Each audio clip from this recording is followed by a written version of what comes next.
Hello and welcome to Solopreneur, the show that helps business owners who are flying solo to solve their big sales, marketing, and systems challenges one episode at a time. You can watch the video version of this episode at solopreneur.com. I'm Gareth Everson, and on today's episode, I'm going to be talking about how and when and why we would ask for reviews or referrals for work that we've done with our clients. The challenge here that I see with so many clients that I've worked with is this feeling, this frustration that my clients will have, and perhaps you've experienced this in your business, that you're not getting the reviews or referrals that you might expect for the quality of work that you're doing with your clients. You're putting your heart and soul into helping your clients or your patients or the homeowners that you're working with to achieve the success that they're expecting to address the problems that they came to you with. And you're putting all of your experience and your expertise into doing that for them. But then there isn't a natural flow of referrals or reviews that come out of the back of it. And that's what we're going to be talking about on today's episode. So let's get into it.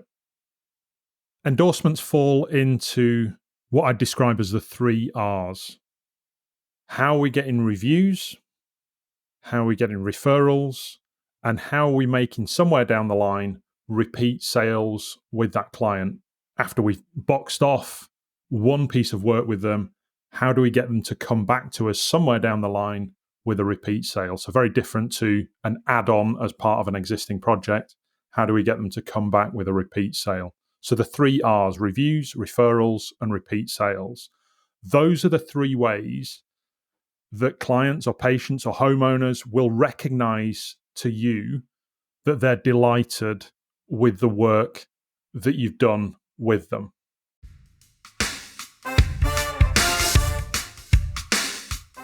I got the 3 R's framework from a very early business mentor of mine when I first left the corporate environment and started in business for the first time.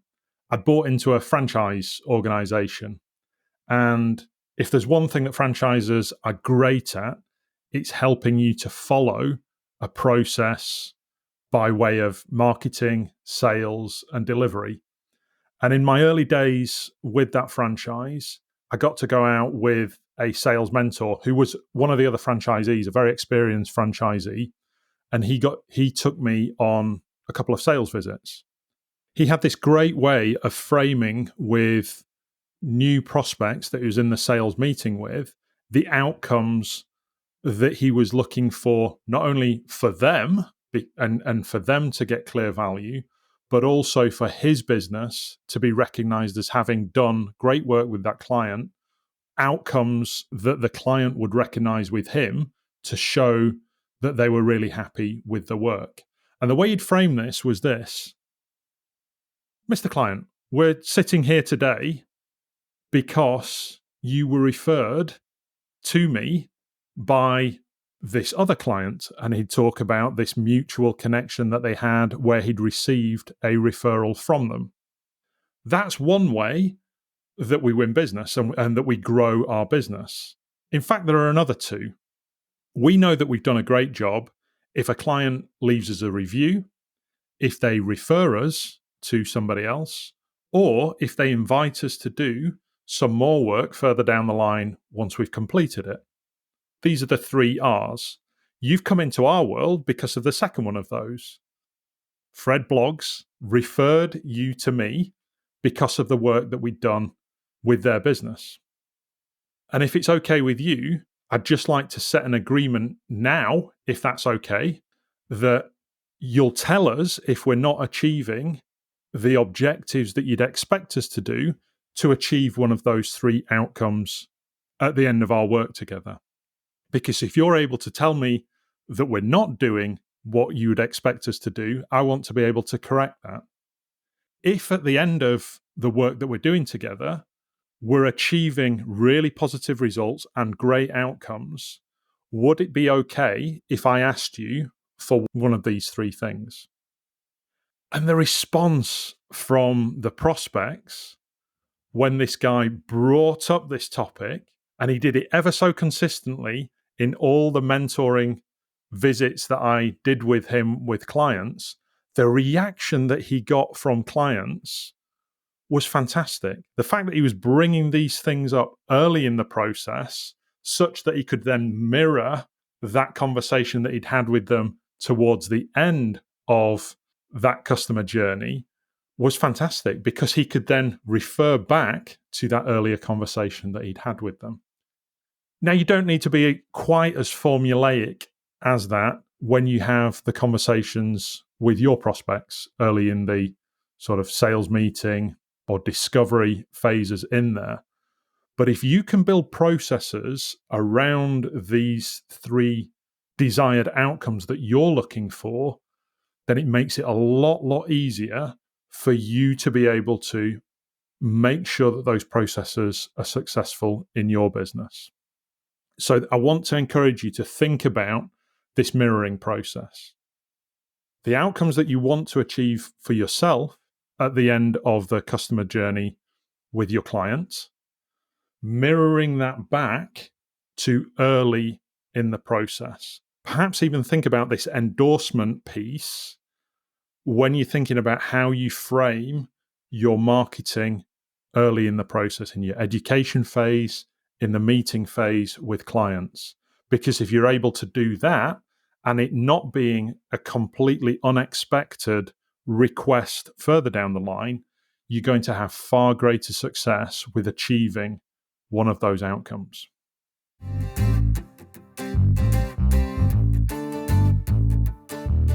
So there are two lessons here from this story. The first one is, if you don't ask, you don't get. And the second lesson is to ask, or at least pre-frame as early as seems appropriate in that process. Frame what you're going to ask for if the project is successful, but also balance off that you'll only ask for that if the client feels that it's been a successful project or engagement with them.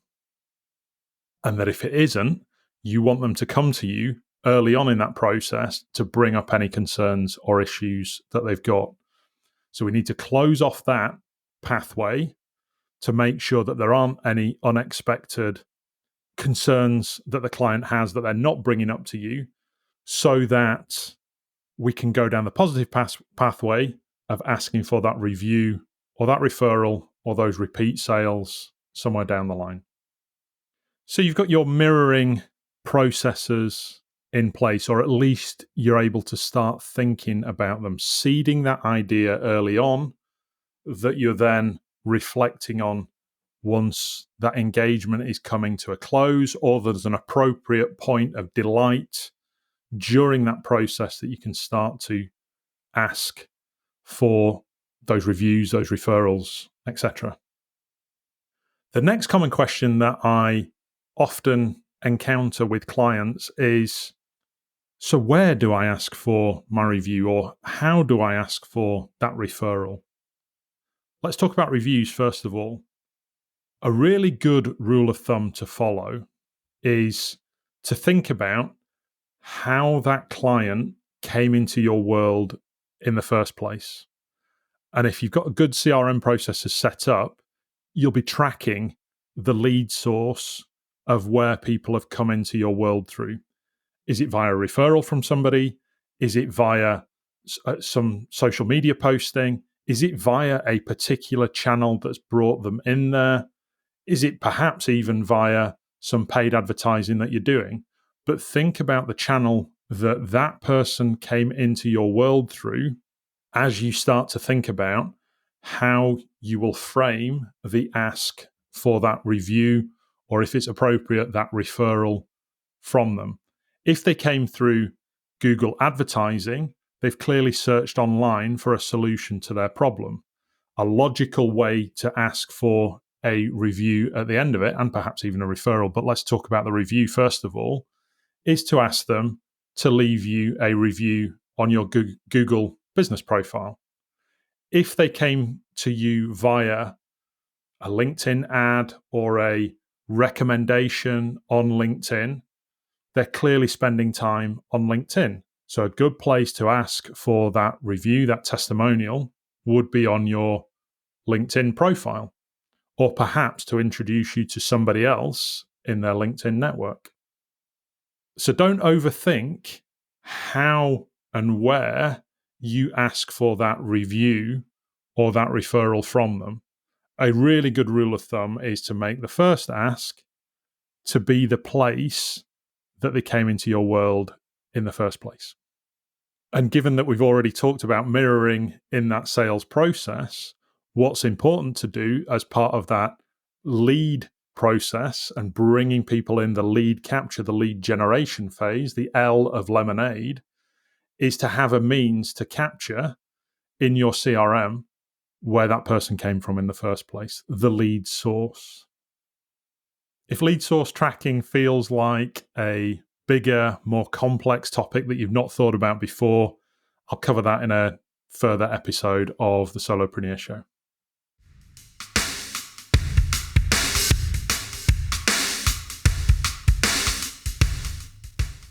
When it comes to referrals and asking for somebody's referral into somebody else in their network, again, mirroring comes into play here as well. If they have come into your world via referral, it's easy to reflect on that by way of saying, Mr. or Mrs. Client, we started working together because of Mrs. Miggins' referral of you into me. I wonder if you're happy with the work that we've done together, if you can think of 2 or 3 people that you could make a personal recommendation of me to and a personal referral into their world. Somebody who's like you, who has the same kind of values as you, and who perhaps might value working with me to achieve the same kind of objectives that you have. Would that be okay? That's a really nice way to ask for a referral. The other way of doing it, if they've come into your world via a slightly different mechanism, perhaps via a paid ad, or they've seen you on social media or something like that, is if you can, as part of that sales process, when you're framing how you start working with people and the kind of expectations that you have at the end of it, if you can refer them back to that conversation and say, remember when we first started talking together and I told you about how clients come into our world, I mentioned that referrals is one of our richest sources of leads into our business. Good. I'm glad you remembered that. I wonder if I could now ask you to make some referrals for me into people in your network who might be experiencing the same kind of challenges that you had. That's a really nice way to bring up the referral piece with somebody that hasn't come into your world via referral.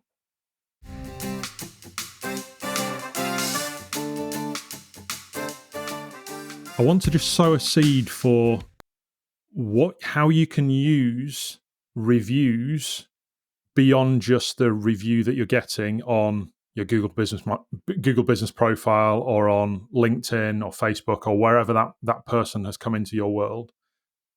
If it's a great review and it clearly says the kind of things that you'd want somebody else to be reading who comes into your world, and there's some clear meat on the bone around how that person has valued working with you, I want to also encourage you to think about how you might turn some of those reviews and those relationships with reviewers into case studies for your business.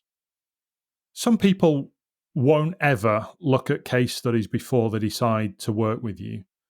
But for others who are more thoughtful about the way that they want to hire somebody to help them, case studies are really meaningful because it tells the story of somebody else's journey like them, of how they solved the problems that they had. A case study, a good case study, will describe the before, the during, and the after process of how you've helped a particular client, patient, or homeowner. And what they do is they show people that haven't yet bought from you what working with you can be like. I don't think anybody thinks that every client relationship is just like the case study that they're reading online. But if there are a variety of case studies on your website that somebody can go to and start to see common themes and common language and common processes coming through on those case studies, then they're a great way of turning really good, solid, positive reviews into something that's more meaningful and tells the story in more detail about how you help your target audience to solve the problems that they have in their lives.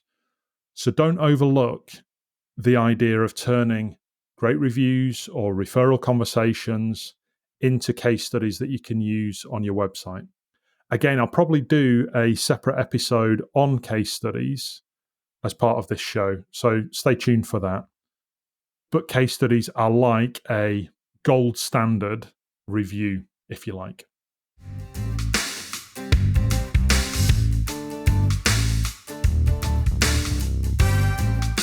So as we wrap up this episode, I want you to think about 3 things in relation to endorsements. The first thing is to think about it in the context of those 3 R's. You're thinking about it in terms of the reviews, the referrals, and then somewhere down the line, achieving repeat sales with a client. So think about it in that wider context if you weren't doing so already. The second thing I want you to think about is the process. So seeding the idea of those fantastic outcomes as early as possible in the process, such that you can then mirror back to the client if they've been happy with them further down the line. So it's that mirroring process.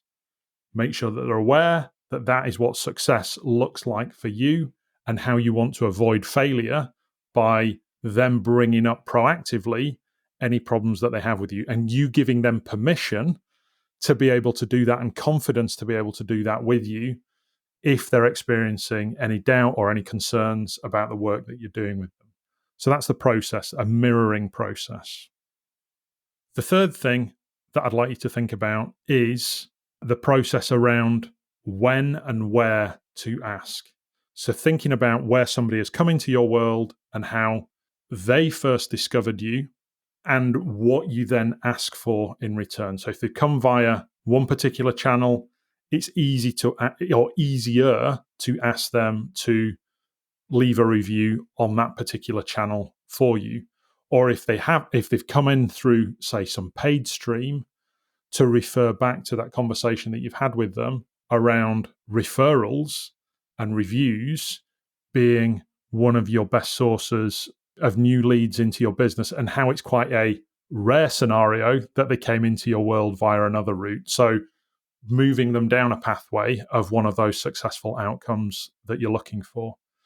So try and think about those 3 pieces of the jigsaw that we've talked about on today's episode. To see the episode notes from this and to get further insights, head over to solopreneur.com/EP16 and you'll see the notes for the episode as well as some other takeaways on that page there. Thanks for listening to this episode of the Solopreneur podcast.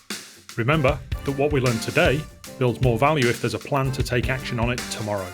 So head to solopreneur.com and check out our growing community of action takers and all the training and software that you need to build a scalable business without breaking the bank. And if you value the show, please help others to discover it too by leaving us a review wherever you get your podcasts or by sharing a link to an episode on LinkedIn or wherever your finger does its scrolling.